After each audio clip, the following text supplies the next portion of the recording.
ঝিনাইদহ ৪ আসনের সংসদ সদস্য আনারুল আজিম আনার হত্যাকাণ্ডে জড়িতদের জিজ্ঞাসাবাদে যাবতীয় তথ্য পাওয়া গেছে বলে জানিয়েছেন ডিবি প্রধান হারুনুর রশিদ। এজন্য মিন্টুকে রিমান্ড শেষে হবার আগেই আদালতের মাধ্যমে কারাগারে পাঠানো হয়েছে। সকালে ডিবি কার্যালয়ের সংবাদ সম্মেলনে একথা বলেন তিনি। মূল পরিকল্পনাকারী শাহিনকে দেশে ফিরিয়ে আনার চেষ্টা চলছে বলে জানান হারুন। আনারের মেয়ে সুস্থ হলে ডিএনএ পরীক্ষার জন্য কলকাতা যাবেন।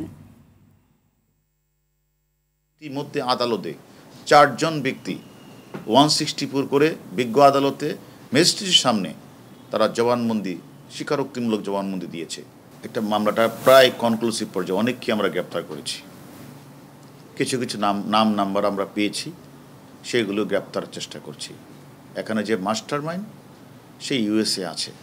পাশাপাশি আমরাও আমাদের টিম নিয়ে আমরা আমাদের যে মার্কিন যুক্তরাষ্ট্রের এম্বাসি আছে, আমরা এম্বাসির সাথে কথা বলেছি।